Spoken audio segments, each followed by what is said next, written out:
পরিণাম করবে সেই উদ্ধার। ঠাকুর বলছেন এ পথিক এই সৃষ্টির ধারাটা একবার জানো, কেন কিসের জন্য এই সৃষ্টি আমাদের জানতে ইচ্ছা হয় না? কেন এই সৃষ্টি, কেনই বা আমরা ওই মহাশূন্যের দরবার থেকে এই পৃথিবীর কথা বলতে, এই পৃথিবীর দরবারে আমরা সৃষ্টির কারণটা হতে হবে কেন? ঠাকুর বলছেন এমনি এমনি যারা এই সৃষ্টি হয় নাই। এই সূর্য অনন্তকাল ধরে সেবা দিয়ে বাতাস সেবা দিয়ে, জল সেবা দিয়ে, এই ধরিত্রী বা মাটি সেবা দিয়ে যাচ্ছে। এরা কি সব জল পদার্থ নাকি? ভেবে দেখেন এই পঞ্চভূতকে আশ্রয় করেই কিন্তু আমরা বেঁচে আছি। কিন্তু তাদের দিকে তাকিয়ে দেখুন, তারা নীরব, আর আমরা 60-70 বছরের মাতব্য, বিশাল মাতব্য 60-70। কার গাড়িতে কখন চলে আসবে কোনো ঠিক নাই। তাহলে বলছেন এই থাকতে থাকতে থাকতে থাকতে বুঝায় নাও, থাকতে থাকতে বুঝায় নাও। একবার দেহটা ছাড়লে পরে তখন আর কিছু করার থাকবে না। তাই আমি কোনো মানবিক গুরু নই, আমি যে পৃথিবীর মুখে নেমে এসেছি তোমাদের উপর দয়া হতে বলে নেমে আসছে। আমি এই জন্য এসেছি তোমাদের উদ্ধার করার মতো কেউ নেই। তাই ভাবলাম যে ঠিক আছে যাইতেছি পথে যাই, এগুলি উদ্ধার করে নিয়ে আসে। কিন্তু আমরা এখানে এখানকার মায়ার বাঁধনে বেঁধে গেছি। 60-70-80 বছরের মায়ার বাঁধন। এই সৃষ্টির ধারা অনুযায়ী কবে যে আমাদের জন্ম হয়েছে আমরা জানি না। এই যে পৃথিবীটার জন্ম হয়েছে, এই যে পৃথিবীটার জন্ম হয়েছে কত লক্ষ কোটি বছর আগে এই পৃথিবীটার জন্ম, ভাবতে পারে কত লক্ষ কোটি জন্ম। ঠাকুর বলছেন তোমাদের জন্মটা কবে হয়েছে একবার ভাইরা দেখছো, তোমরা যেখানে ঘটা করে জন্মদিন পালন করো। হ্যাঁ, happy birthday to you, cake ঠেক খাইটা, হ্যাঁ ফ্রাইডে জন্মদিন পালন করতেছো। জন্মটাই যে কবে হয়েছে তার কোন ইয়ে, আর মৃত্যুটাই বা কবে আমাদের। এই যে ধরুন আপনাদের সামনে আমি গান গাইতেছি, গান গাইতে গাইতে আমি এখানে ধস করে পড়ে গেলাম। আপনার দৌড়ি করে ডাক্তার ডেকে নিয়ে আসলেন, তুমি এক্সারসাইজটা দুষ্কর দিয়ে দেখলেন নাই, চলে গেছে। তাই কে ছিল আমাদের মধ্যে? কে চলে গেল? কোথায় যাচ্ছে? কোথায় যাচ্ছে জানবেন না। তাই ঠাকুর বলছেন এই পথিক যে জন্মটা তোমরা পেয়েছ, এই জন্মটা কিন্তু তোমরা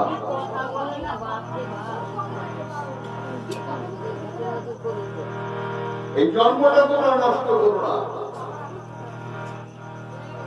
আমি যদি তোমাদের মতন গুরু পাইতাম, আমি সারাদিন ধরে গুরুর চরণ ধরে বুঝে থাকতাম। তাই জন্মসিদ্ধ মহাত্মা পৃথিবীর বুকে নেমে এসেছে। জন্মের থেকে সিদ্ধ পুরুষ, তাকে এখানকার কোন সাধনা করে গুরু হতে হয় না। একমাত্র জন্মসিদ্ধ মহানই পারে সমস্ত কিছুর ঊর্ধ্বে টেনে নিয়ে চলে যেতে।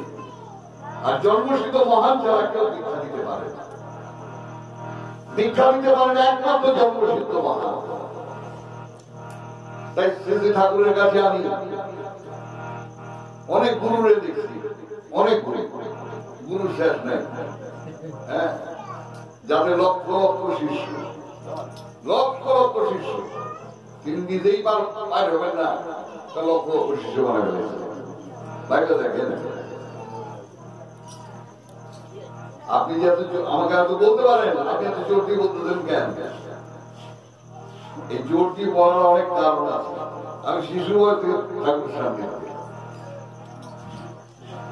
আমি শিশু বয়স থেকে ঠাকুরের সান্নিধ্যে, এখন 68 বছর বয়স। হ্যাঁ, ঠাকুর ছাড়া জীবনে কিছু বুঝিনি, বুঝতে জানি ঠাকুর। তাই আগে নিজের পরিচয়টা জানে। কি আমাদের পরিচয়? আমাদের পরিচয় আমরা এই সূর্যের রোলজাত প্রকৃতি মায়ের গর্ভজাত সন্তান। এই প্রকৃতি মায়ের গর্ভজাত সন্তান। মা বাবার ইচ্ছা হইল আর একটার পর একটা বাচ্চা নিয়ে এলো, তা না। বুঝলেন? ঠাকুর বলছেন, যে মহাশূন্যের দরবার থেকে তোমরা এসেছো, এটা তো মাতৃগর্ভ। মাতৃগর্ভে আশা করতে ছিলে, কোথায় ছিলে? পিতামাতার পিতামাতার পিঠে আশা করছিলে, কোথায়? পিতামাতার রক্তে আশা করছিলে, কোথায়? উদ্ভিদ জগতে খাদ্য বস্তু, খাদ্য বস্তুতে আশা করছিলে। কে ধরে গেছে উদ্ভিদ জগৎ? এই আলো, জল, বাতাস, মাটি, এই মহাশূন্য। তাই এই মহাশূন্যের এই আলো, জল, বাতাস, মাটি হয়ে উদ্ভিদ জগতের খাদ্য বস্তু হয়ে পিতামাতার রক্ত হয়ে, পিতামাতার বীর্য হয়ে পৃথিবীর মাতৃগর্ভ হয়ে পৃথিবীর বুকে জন্মেই বলেছি মা। কি অপূর্ব! ভেবে দেখুন, মাতৃগর্ভে এলাম, মাতৃগর্ভতে যখন এই পৃথিবীর বুকে ভূমিষ্ঠ হলাম, একটি মাস সন্তান হওয়ার আগ পর্যন্ত মাতৃস্তরে দুধ নাই। ভেবে দেখুন, এটা বিজ্ঞানের প্রমাণে প্রমাণিত। একটি মাস সন্তান হওয়ার আগ পর্যন্ত মাতৃস্তরে দুধ নাই। যেই সন্তান ভূমিষ্ঠ সঙ্গে সঙ্গে মাতৃদুগ্ধ স্রাব দেয়। কি অপূর্ব সৃষ্টি! ভাববেন না? এগুলো ভাবতে হবে তো। হ্যাঁ, তারপর এই শিশু বয়স থেকে আস্তে আস্তে আস্তে আস্তে আস্তে আস্তে আমরা বড় হচ্ছি, যৌবনে পড়লাম। এই যে আমরা পৃথিবীতে এসেছি, আচ্ছা বন্ধু, আমরা কেউ ধান গাছ, আলু গাছ, বড় গাছ থেকে গাছ কেউ নিয়েছি, পৃথিবীতে নিয়ে আসি নাই। কে সাজিয়ে এত সুন্দর করে? ভাববেন না? এই যে ধরুন ঠাকুরের আসরটা সাজিয়েছে, হ্যাঁ, উপরে টেবল টেবল লাগাইছে, কিন্তু এই যে আসরটা সাজানো পিছন থেকেও আছে, এমনি এমনি তো সাইজে যায় নাই। হ্যাঁ, এত সুন্দর করে এই পৃথিবীটাকে কে সাজিয়ে দিল? আমাদের তো খাদ্যের অভাব রাখে নাই, কিন্তু খাদ্যটাকে শোষণ করে নিচ্ছে কারা? কারা শোষণ করে নিচ্ছে জানবেন না? ঠাকুর বলছেন, এই বিশ্ব প্রকৃতির রহস্যকে জানো, বোঝো। তোমরা তো এই ৬০-৭০ বছরের মধ্যে মঠ মন্দির গির্জাতেই সময় দিয়ে দিলা। হ্যাঁ, মন্দিরে যাইতেছ, সকল মন্দির, কোন দেবতা? আসার সময় দেখতেছিলাম উপর একটা কি মন্দির ছিল জানি। আরে বাপ রে বাপ, লাইন দেখে থাকি অবাক হয়ে গেছি। আরে বাপ রে বাপ, দুঃখই তো ছিল মানুষগুলা কি সিদ্ধ কপাল। তারা নিজেরাই নিজেদেরকে খুঁজল না, নিজেরা কে আমি, আমি জানি। আর আমরা দেবতা খুঁজে পেয়েছি। ঠাকুর বলছেন ধর্মটা কল্পনা আর গল্প কথা নয়, ধর্ম জাত হয় না। আর এখানে ধরে রাখছে মঠ মন্দির গির্জা, পূর্বের কথা। এই হচ্ছে আমাদের ধর্ম। তাই ঠাকুর বলছেন আগে নিজেকে জানো, কে আমি, আমি তাকে। আমি আমার ভগবান, আমি শ্রেণীহীন গোত্রবিহীন মানুষের প্রতিনিধি, আমি পঞ্চভূতের সন্তান, আলো জল বাতাসের শরীর আমি, আমি আমার ভগবান, আমি আমার ভগবান, আমি শ্রেণীহীন গোত্রবিহীন মানুষের প্রতিনিধি, আমি পঞ্চভূতের সন্তান, আলো জল বাতাসের শরীর আমি, আমি আমার ভগবান, আমি আমার ভগবান, আমি আমার ভগবান।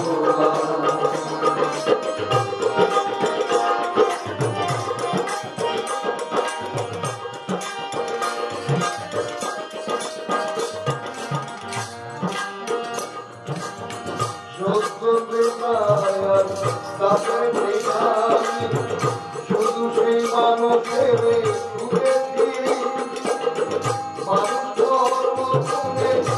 মহান হয়ে ভগবান হল সবে বুঝেছি, শুধু সেই মানুষের বুঝেছি, মানুষ সর্বগুণে মহান হলে ভগবান হল সবে বুঝেছি।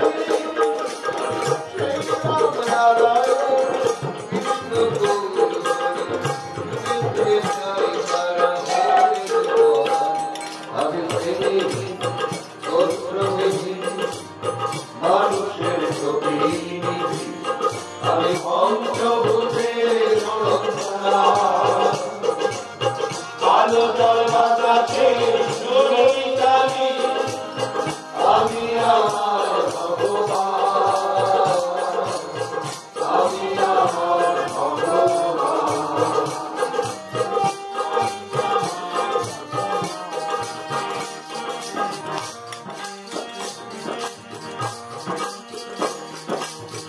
যুগে যুগে ধরায় এলেন মানুষ, ভগবান উপবাসে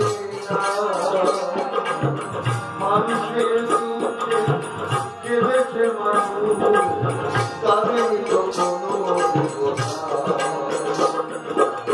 যুগে যুগে ধরায় এলেন মানুষ, ভগবান উপবাসে মানুষের দুঃখে কেঁদেছে মানুষ, তাদের তো কোনো দেবতা।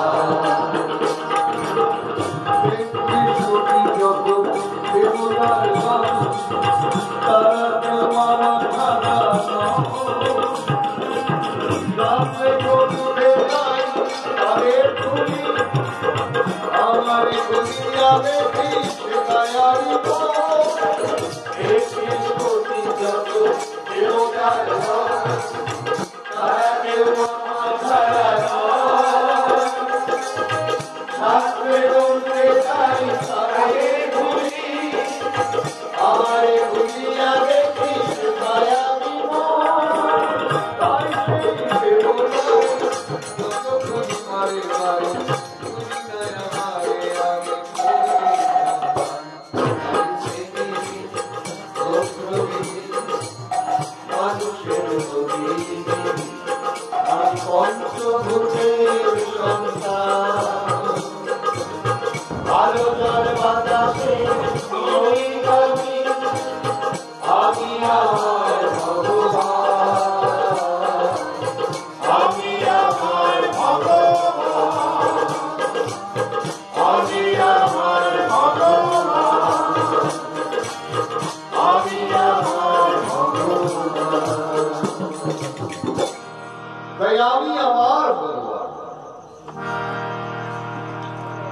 ভগবান মঠেও নেই, মন্দিরেও নেই, মসজিদেও নেই, গির্জাতেও নেই। মন্দির মন্দির কাকে বলে? মন যার দ্বারস্থ, মন যার দ্বারস্থ তাকেই বলে মন্দির। মন কার দ্বারস্থ? মন এই দেহেরই দ্বারস্থ। এই যে মন, প্রত্যেকের মন নিয়ে তো এসছেন অনুষ্ঠান শুনতে। হ্যাঁ, এই মনটা হচ্ছে আমাদের দেহের দ্বারস্থ। তাই দেহ মন্দিরে আমরা আমাদেরকে খুঁজে রেখেছি। দেহ মন্দিরে কিন্তু আমরা আমাদেরকে খুঁজছি। আশ্রম, আশ্রম কাকে বলে? যেখানে আশ্রয় পাওয়া যায় সেটাই আশ্রয়। এই যে আজকে আপনাদের এখানে আশ্রয় পেয়েছি, তাই এটাই হচ্ছে আশ্রয়। যখন আমরা এই পৃথিবীর বুকে আসি, পিতা মাতার বলে আশ্রয়। পিতা মাতাই হচ্ছে সর্বোত্তম আশ্রয়। আর আমরা এখানে দেখি অমুক আনন্দ আশ্রম, সব আনন্দ আশ্রম, সব জনগণের টাকা ফুটানি মেরে। হ্যাঁ, ঠাকুর বলছেন আমি মা বলে কোন নই, আমি এই পৃথিবীটাকে এমন ভাবে তৈরি করে দিয়ে যাব, স্বর্গে পরিণত করব, যাতে 50,000 বছরের মধ্যে কোন মহান কে যাতে এই পৃথিবীর বুকে আসতে না, সেই ব্যবস্থা। আর আমরা সব এইখানে সব পুরুষ হয়েছে। আপনাদের এখানে মাঝে মধ্যে ফেসবুকে দেখি, আপনাদের জন্য আমার দুঃখ হয়, ভীষণ খুব দুঃখ হয়। বলবেন কেন? দুঃখটা হয় কেন জানেন? গুরুর সান্নিধ্যে শিশু বয়স থেকে তো ঠাকুর আমারে বলতেছেন, নন্দু কি বাবা ঘোড়া দেখছো? হ্যাঁ। কি দেখছো ঘোড়া? ঘোড়ার দুইখানা চোখ আছে, বিরাট বড় লেজ আছে। হ্যাঁ, তো এই দেখছো স্বাধীনতা কোথায়? ঘোড়ার দুই দিকে দেখবি, চোখের দুই দিকে দুইটা চামড়া দিয়া খুঁড়ি করে রাখছে। কেন? যাতে ডাইনে বায়ে কোনো দিকে যেন না দেখে, সোজা দেখবে। সোজা কি দেখবে? বলে আমার শহরটা দেখবে, তাহলে উদ্ধার হয়ে যাবে। আর এখানে অনেক ভাই বোনরা আছেন, একটা তাড়াতাড়ি সিঁড়ি দিয়ে উঠতে চান, সাপের মুখে বইলে এখানে পিছিয়ে লেয়াদের গোড়ায়। বুঝলেন? এই কথাগুলো বলছি আমি ডাইরেক্টলি কিছু বলবো, ইনডাইরেক্টলি আপনাদেরকে বলছি। ঠাকুর বালক ব্রহ্মচারী মাতৃগর্ভতে কিন্তু এই পৃথিবীর বুকে তিনি আসেন, মনে রাখবেন। তিনি এসেছেন ওই মহাশূন্যের দরবার থেকে। আমি রামবাবুর কাছে শুনে শ্যামবাবুর গল্প বলতেছি না। 80 দশকে মাইকটা আমার ডিস্টার্ব করছে। হ্যালো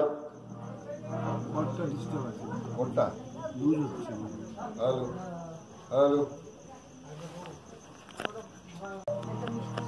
তো ঠাকুরের সাথে গেছে, ঠিক আছে। তো ঠাকুর তো দীঘা যাওয়ার পর আমার একটু ঠাকুরের প্রতি একটু অভিমান, কারণ ঠাকুর আমার সমুদ্রে স্নান করতে যাচ্ছে, বাড়ির ছেলেমেয়েরা সবাই দিতে এখানে গামছা টামছা করে, এখানে গামছা বাইন্দা সব দেয়। তো আমার ঠাকুর আমার পারমিশন ছিল, দুঃখ করতো আমার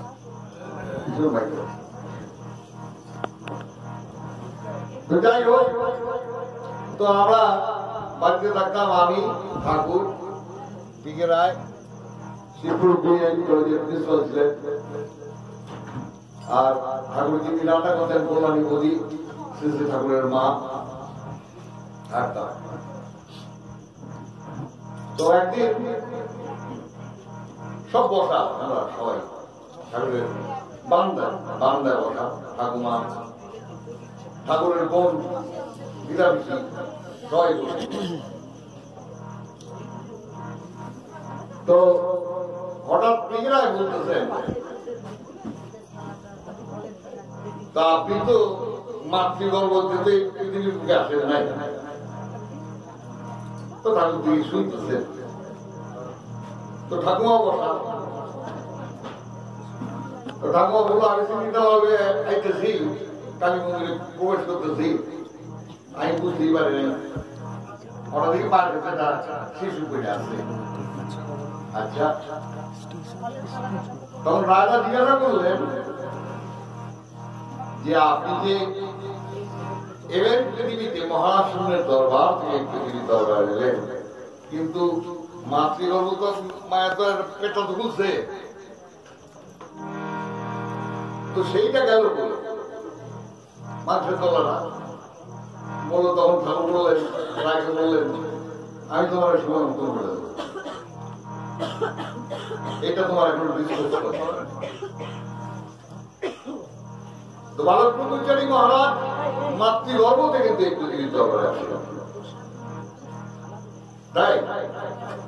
তাই ঠাকুরের আবার ভাই আর বোন কি, কেনা ভাই কেনা বোন। হ্যাঁ, এইখানে যেমন ধরুন আমি যদি পুকুরে নামতে চাই, আমি তো একেবারে স্কুল ফুল করে পুকুরে নামবো না, যেখানকার যে পোশাক সে পোশাক করতে হবে। তাই ঠাকুর বালক ব্রহ্মচারী এসেছেন, সেই পোশাক করেছেন। হ্যাঁ, ঠাকুরের 4 ভাই ছিলেন, তো 3 ভাই ঠাকুরের সাথে 3 ভাই বানাইছেন, 1 বোন বানাইছেন। হ্যাঁ, তাই এই সুযোগটা যদি কেউ নেয়, হ্যাঁ, কেন আমি ঠাকুরের পরিবারের সাথে ওতপ্রোতভাবে জড়িত ছিলাম। কিছুদিন আগে দেখছিলাম মহানন্দ, আমি জানি অভি মহানন্দ করে এখন পরিচয় দিচ্ছে। যাই হোক, ও তখন জন্মই হয় নাই। ঠাকুর আমার বলতেন দিজু মানে ওর বাবা, দিজু কবলা রেলে লুঙ্গি হয়ে গেছে, ওর বাবা আমার কবলা হয়ে গেছে। ঠিক আছে, তাই দয়া করে আপনারা হ্যাঁ সরাসরি প্রভুর কাছে যাওয়ার জন্য সিঁড়ি আছে, পাইপে উঠতে যায় না, হাত পা ভেঙে হয়ে যায়। ঠিক আছে, কত কথা বলতে গেলে আপনাদের রাতের পর রাত কেটে যাচ্ছে। গুরু চিন্তায় মগ্ন থাকুন, গুরু চিন্তায় বিরোধ থাকুন। গুরু যে কি জিনিস, কি জন্য তিনি এই পৃথিবীতে এসেছেন, এই দেহটা ছাড়ার পর শুধু 800 সাল 800 পড়ে যাবে। তাই গুরু চিন্তায় মগ্ন থাকুন দিন রাত। আমাকে আপনাদের এখানে ছিলেন অশোক মুখার্জি, এই আপনার ছিলাম রঘুর বাবা। উনি তো একসময় খুব উশৃঙ্খল জীবন যাপন করতেন, অ্যালকালিন ফোরম্যান ছিলেন। হ্যাঁ, সবই চলত না। শ্রী ঠাকুরের সান্নিধ্যে এসে অদ্ভুত চেঞ্জ, যে সুটফুট করে ঘুরে বেড়াতো। হ্যাঁ, সেই লোক একটা খদ্দরের পায়খানা, একটা বান্ধবী কইরা, আর একটা সামান্য বন্ধ একটা চুরি কইরা, ব্যাস প্রোগ্রাম ঘুরে বেড়াতে। তো আমার সাথে বহু প্রোগ্রামে গেছেন। ঠাকুর বলতেন, অশোক যাও, নন্দুর সাথে যাও, নন্দুর কথা মতন চলবে। এই অশোকটাকে আমি দেখেছি, তিনি গিয়ে সূর্যরে গঙ্গার পাড়ে বসতেন। গঙ্গার পাড়ে বসলেন, আমি দেখেছি ঠাকুরকে উপর থেকে বলতে, ওই দেখ সাধক এসেছে। ঠাকুর ভালো ঘুমুতে ঘুমতে কথা চারটিখানি ব্যাপার। এরকম আমি দেখেছি বরানগর থেকে এক ভদ্রমহিলা আসতেন চামিলি বলে বললেন, তিনি সুখচারা ইসা দেখতাম ঠাকুরকে প্রণাম করতে যখন যেতেন শুধু বলতেন প্রভু প্রভু প্রভু প্রভু এই করতে করতে যাইতেন। এত প্রভু প্রভু করে গেল, তখন তো অল্প বয়স ছিল তো, তাই দুজন দুজন গেছি গিয়ে দেখলাম ভদ্রমহিলা ঠাকুরের বিধবা ভদ্রমহিলা ছিলেন, ছেলে পুলে ছিল না। তো ঠাকুরের প্রণাম করলেন, ঠাকুরকে পিছ পা ঘুরে আসেন না, আস্তে আস্তে ব্যাক করতে করতে এসে সিঁড়ির সামনে থেকে আবার নেমে চলে গেল, কিছুই চাইলে না। তো আমার মনের মধ্যে একটা কি অনুভূতি, কি ব্যাপার এত প্রভু প্রভু প্রভু করতেছে। তা আমি একদিন দর্শন করে নিচে নেমে এসেছি, তো ঠাকুর হঠাৎ করে ডেকে পাঠালেন, বললেন এদিকে এসো, শোনো নন্দু তুমি আমার এক ভক্তের বাড়ি কোথায় যেতে হবে। ঠিক আছে যাবো। আমি ঠাকুরের নির্দেশে বিভিন্ন জায়গায় যেতাম, নর্থ বেঙ্গল, আসাম, মেঘালয়, ত্রিপুরা সমস্ত। তো যাই হোক, তো তোমার বিনা আছে, বিনা তোমার বিনা দিনে আমাদের সকল কাটতে সুচালিত কাটতে কথা বললেন না, এগুলি শোনেন কামে লাগবে। হ্যাঁ বিনা তোমার বিনা ডাকতে বিনা আসছে, বিনা তুমি নন্দুরে গিয়া ওইখানে দাঁড়া বলা। আমি একেবারে তারপরে দিনকে একেবারে সুচার থেকে রওনা দিচ্ছি, আর সব দিয়া দিকে সেই কত মহিলা সেই চামি যে প্রভু প্রভু করছি, কি অপূর্ব। হ্যাঁ টিনের চালাগুলো সব ফুটো ফুটো হয়ে গেছে, ঠাকুরে কি সুন্দর করে সাজিয়েছে। দিন না ঠাকুরকে ডেকে যাচ্ছে হে প্রভু হে প্রভু। ঠাকুর বালক যাদের মুখে কথা বলছে আমার ভক্তর বাড়িতে যাও। তাই এই 60-70 বছরের জীবনটা নমন করে কাটায় দেন, অনন্তকালের জীবন তো বেড়ে আছে, তখন গিয়ে দেখতে পারবে। হ্যাঁ ঠাকুর বলছেন তোমরা এই স্বাদ পাচ্ছ এখানে, এখানকার স্বাদ নিয়ে তোমরা এতেই এত লাফালাফি। ওই মহাশূন্যের দরবারে যদি একবার পৌঁছতে পারো, যে বার নিয়ে এসছো আর কোন বার নিতে হবে না, সেখানেই শুধু তোমরা আমার কাছে থেকে যাবে। এই সৃষ্টি তত্ত্বের রহস্যে এই যে কবিগুরু রবীন্দ্রনাথ ঠাকুর তিনি যে এতগুলি জ্ঞান শুনেছিল, যার জন্য এই প্রকৃতিকে উপলব্ধি করেছিলেন বলে তো এইসব গান রচনা করেছিলেন, লিখেছিলেন। ভাবতে পারেন কি অপরূপ। তিনি বলছেন যে পথ দিয়ে চলে সে পথ এখন ভুলে গেলি রে। কি উদ্দেশ্যে বললেন? যে পথ দিয়ে আমরা এই পৃথিবীর দরবারে কোন পথ? ওই মহাশূন্যের থেকে আলো জল বাতাস পাঠিয়ে উদ্ভিদ জগতের খাদ্য বস্তু হয়ে পিতামাতার রক্ত হয়ে পিতামাতার বীর্য হয়ে পৃথিবীর মুখে জন্মেই উঠেছি হওয়া। তাই রবীন্দ্রনাথ ঠাকুর এই বিশ্ব প্রকৃতিকে যা বুঝেছেন সেই বোঝার মাত্রা দিয়ে তিনি জনগণকে বলছেন যে পথ দিয়ে চলে সে পথ এখন ভুলে গেলি রে। কেমন ফিরবি? আমরা ফিরে যাব সেই মহাশূন্যের জগতে। তাই জন্য তো ঠাকুর, তাই পুঁজি তো আমাদের, আমরা তো এখানকার পুঁজি করে দিতে ব্যস্ত। হ্যাঁ ইন্ডিভিজুয়ালাইজেশন মনে রাখবেন, কেউ সাথে করে আমরা আসিনি, আর কেউ সাথে করে আমরা কাউকে নিয়ে যেতে পারবো না। এসেছি একা, যেতে হবে একা। হ্যাঁ, এইখানে যে এই 60-70 বছরে কিছু সাজাসাজির ব্যাপার আছে। হ্যাঁ, কেউ বাবা সাজলাম, কেউ মা সাজলাম, হ্যাঁ, কেউ বোন সাজলাম, হ্যাঁ, কেউ মেয়ে সাজছে, সব সাজাসাজির ব্যাপার।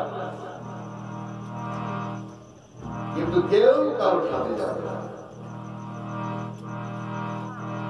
তাই ঠাকুর বলছেন,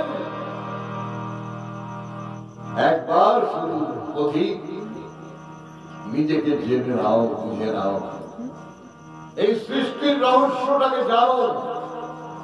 এমনি এমনি সৃষ্টি হয়নি, তোমাদের আনন্দ ফুর্তি করবার জন্য সৃষ্টি নয়। তাই ভাবতে বড় অবাক লাগে, আজকে আছি কাল রব না, আজকে কত বলছি কথা, আজকে কত বলছি কথা, কালকে কথা আর কব না, আর কব না, আর কব না। ভাবতে বড় অবাক লাগে, আজকে রাশি কাল রব না। ভাবতে বড় অবাক লাগে, আজকে রাশি কাল রব না। আজকে কত বলছি কথা, আজকে কত বলছি কথা, কালকে কথা আর কব না, আর কব না, আর কব না। ভাবতে বড় অবাক লাগে, আজকে আছি কাল রব না।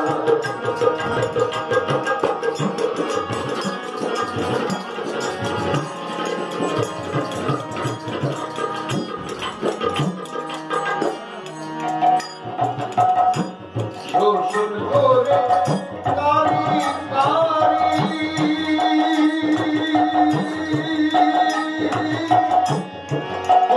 নিজের কারি বাড়ি, শোষণ করে কারি কারি, নিজের কারি বাড়ি, গয়না শাড়ি,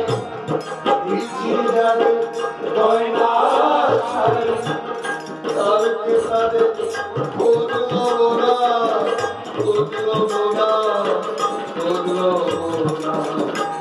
ভাবতে বড় অবাক লাগে, আজকে আছি কাল রব না।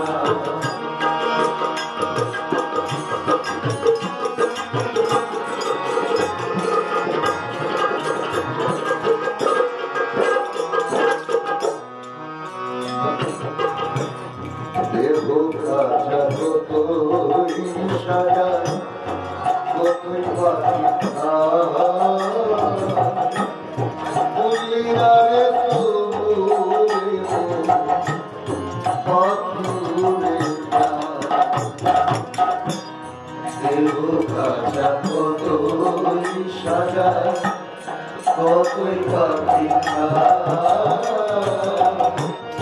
বুঝলি না রে তোরে পাখি উড়ে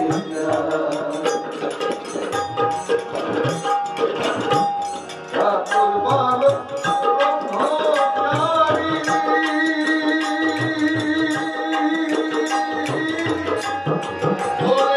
ভাবনা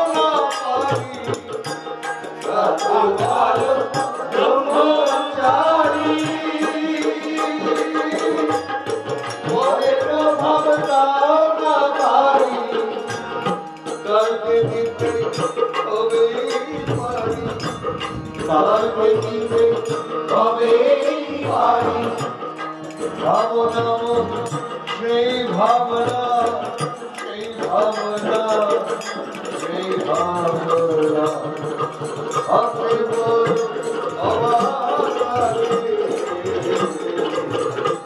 আছে আছে তার রহনা আপনি বল আমার আছে আছে তার রহনা তাই আজকে আসি কালকে থাকি সকলকেই যেতে হবে এই দেহের পুরুষটা ছেড়ে এই সোলটা বেরিয়ে যাবে এই যে দেহটা দেখছেন কোনটাই আমাদের না কিন্তু সব ব্যবহার করতে দেওয়া হয়েছে সবাইকে ব্যবহার করতে দিয়েছেন তিনি বলছেন হ্যাঁ যে তোমাদের এই সব প্রকৃতি তোমাদেরকে ব্যবহার করতে দিয়েছে কিন্তু তোমাদের স্বাধীনতাও দিয়েছে এরকম কি স্বাধীনতা বিচার দিয়েছে বিশ্লেষণ করার ক্ষমতা দিয়েছে হ্যাঁ সব কিছু দিয়েছে কিন্তু এত কিছু দেওয়া সত্ত্বেও আমরা আমাদের মৃত্যুকে কন্ট্রোল করতে পেরেছি সেটা তো তার হাতে নিয়ন্ত্রণ তাই তিনি বলছেন তোমাদের সব টিকিট কাটা যখনই ডাক দেবো তখনই চলে আসবে তাই যাওয়া আসার আগে তোমরা একটু বুঝিয়ে নাও হ্যাঁ নিজেদেরকে একটু তৈরি করে নাও ব্যাস তোমাদের আর কিছু লাগবে না তাই বলতে গেলে অনেক সময় লাগে বলতে অনেক সময় লাগে কত কাহিনী শুনতে ঠাকুরের সান্নিধ্যে হ্যাঁ কত রতি মহারতিরা গুরু চরণ ধরে আঁকতে থাকতে তাই আমরা আমাদের সময় নষ্ট করে দিয়েছি তাই ঠাকুর বলছেন ঠাকুর বলতেন যে দেখ তোর নাম জপ করে কত দূরে যাবে নাম জপ করে কত দূরে যাবে আমাকে ভালোবাস ভেবে দেখুন আমাকে মন প্রাণ দিয়ে তোর আমাকে ভালোবাস আমি সমস্ত কিছুর ঊর্ধ্বে টেনে নিয়ে চলে যাব রুখনে আমার কেউ নেই তিনি বলতেন আমি তার ঘরানাতে বসে বসে বহু তত্ত্ব তার কাছে শুনেছি তিনি বলছেন বললেন অন্ধ আমার বিচার আমাকেই করতে হয় আমার বিচার করে আমার এই মহাশূন্যের দরবারে এ বিশ্ব ব্রহ্মাণ্ডে কারণ ক্ষমতা আমার বিচার আমাকেই করতে হয় তাই তোমরা নির্ভর করে থাকতে পারো আমার উপর আমি কথা দিলাম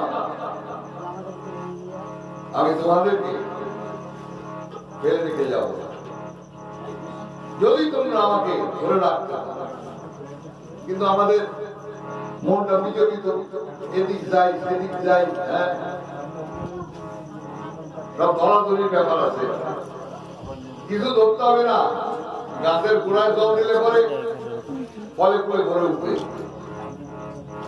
তাই গুরুকে ধরে থাকবে তাই গানের ভাষায়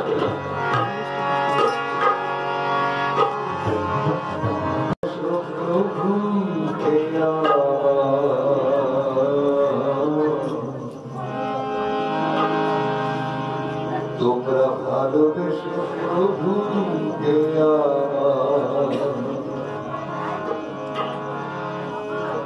ভালো যদি বাসো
মহাজীবনের পথে কে পারে নিতে ওই দিলে হবে চলে তো যেতেই হবে ওই দিলে হবে চলে তো যেতেই হবে তবু ছাড়া কি করিবে তবু ছাড়া মরিবে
তাই ভালোবেসে প্রভুকে আমার প্রভু ছাড়া কেউ কিছু দিতে পারে না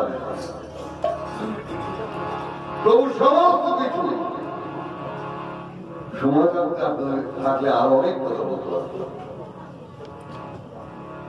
ধারণার কথা অনেক শুনতে পারত অনেক জানতে পারত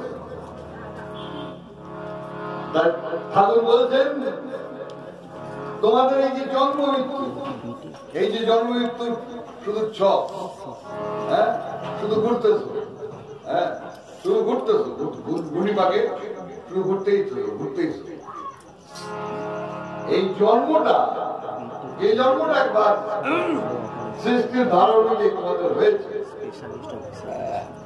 সেই জন্মটাই থেকে যায় বারবার আর বাপ নিতে আসতে হবে হ্যাঁ বারবার এই বাপ নিয়ে আবার এরকম কোন পৃথিবীতে কোন গ্রহে আবার আসবা কোন গ্রহেই দেখতে না একটা করে আমার কাছে বিচরণ করে। যদি মাত্রা ঠিক মতো করতে পারো, এমন রয়ে গিয়ে তোমাদের কাজ করতে হবে। যদি মাত্রাটা ঠিক রাখতে পারো, হ্যাঁ, তাই তিনি বলছেন এই জন্ম মৃত্যুর ছক থেকে তোমাদেরকে আমি বের করে নিয়ে যাবো। কে বলতে পারবে? কেউ বলতে পেরেছেন? আপনাদের কেউ?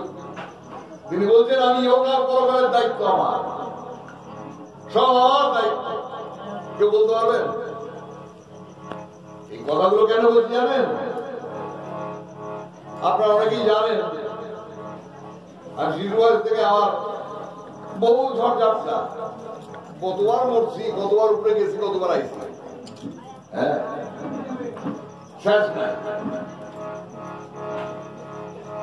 ঠাকুর আমার কাছে কার খবর আছে, ঠিক আছে? তাই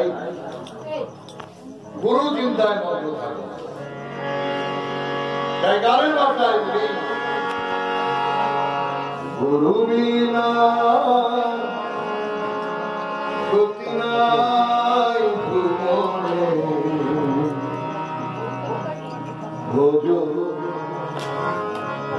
ভজরে মোর গুরু চরণ। গুরু বিনা গতি নাই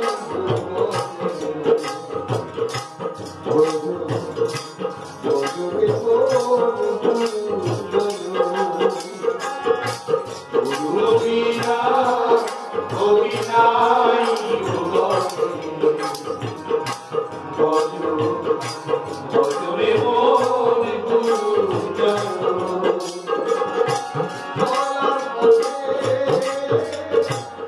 যত বাধা চলার পথে, যত বাধা চলার পথে,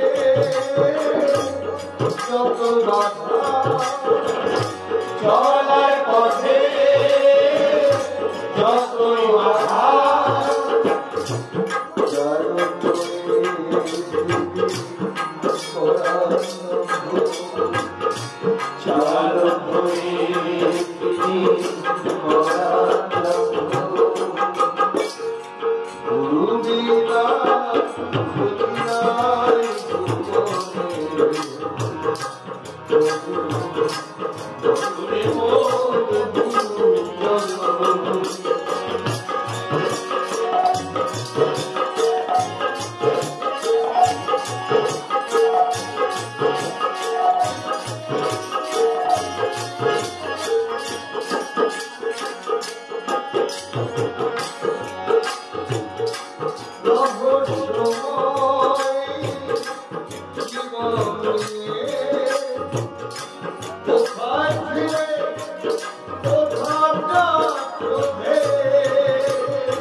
Bye.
সমস্ত কিছু ঢেকে নিয়ে চলে যাবে।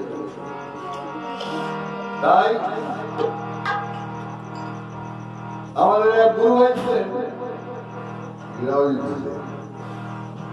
আমাদের এক গুরু ভাই ছিলেন, উনি বীরভূমের নন্দী গ্রামে থাকেন। তো উনি তখনকার সময় 7টা গড়িয়ারি বাড়ি ছিল, 7খানা গড়িয়া, কোটি কোটি টাকা বাড়ি ছিল তখনকার সময়। 1973-তে বুঝলেন, 1973-তে রাত্রি 2টোর সময় গভর্নমেন্ট সমস্ত কিছু একবার করে 11 দিন নিঃস্ব হয়ে গেল। হ্যাঁ, সমস্ত কলিয়ারি ব্যাংক, সমস্ত কোটি কোটি টাকা ব্যাংক উনি নির্বিকা। তো উনি বললেন আমার সম্পদ আছে, তো সব 22 তারা ছেলেপুলেরা সবাই বলছে ব্যাপারটা কি, তোমার সম্পদ তুমি রূপায় আসছো?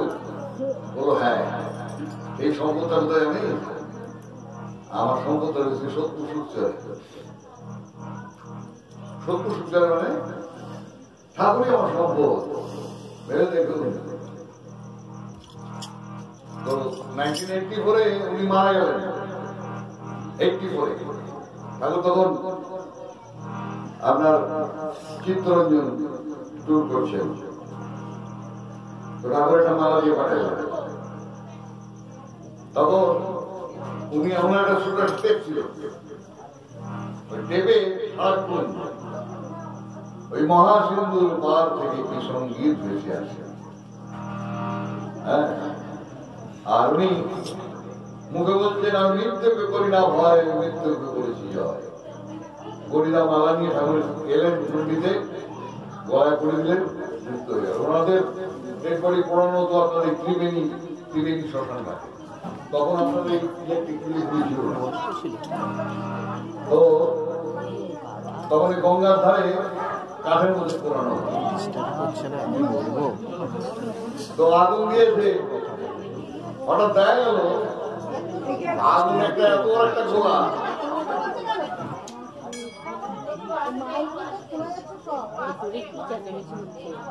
ভীষণ কথা।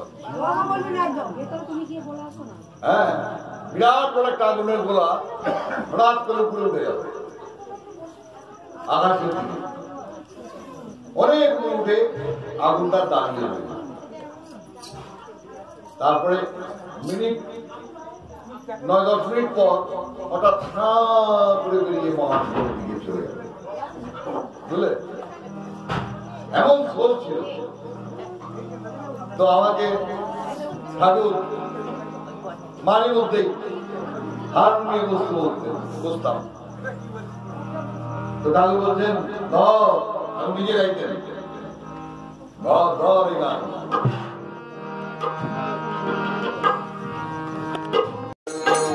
রাম নারায়ণ রাম নারায়ণ রাম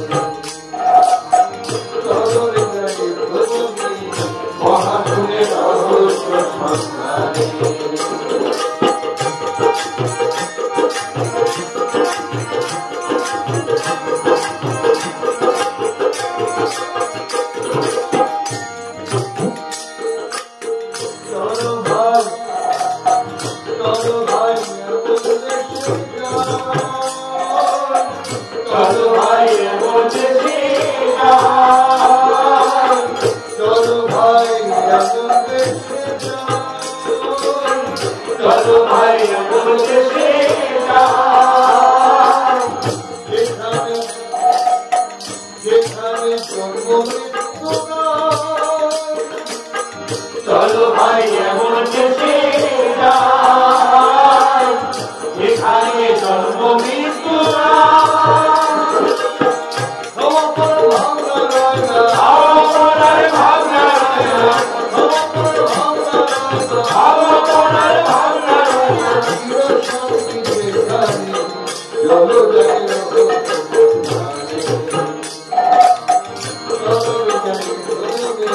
মহাশূন্যে রহস্য সঞ্চারে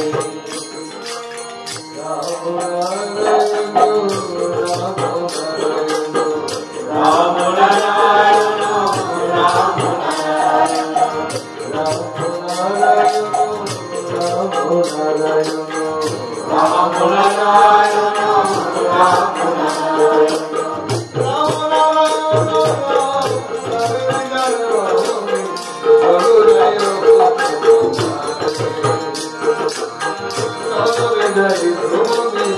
মহাশূন্যে রহস্য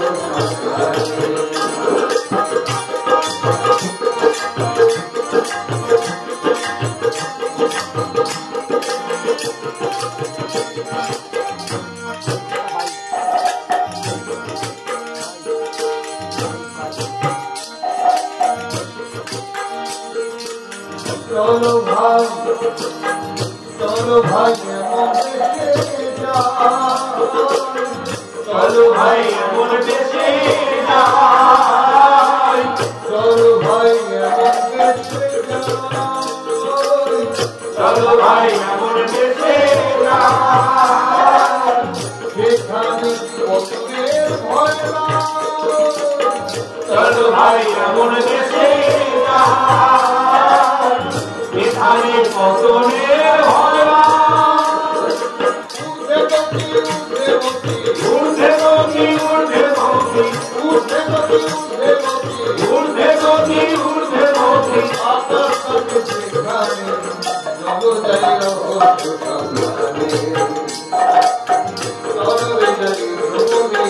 মহাশূন্যে রহস্য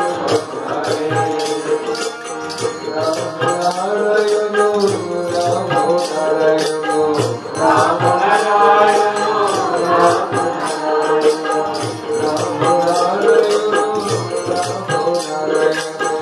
রাম নারায়ণ রাম নারায়ণ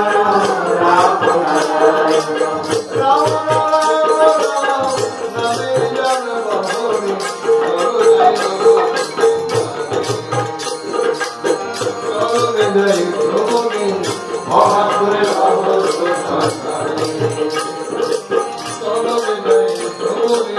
মহাশূন্যে রহস্য সঞ্চারে রাম নারায়ণ রাম নারায়ণ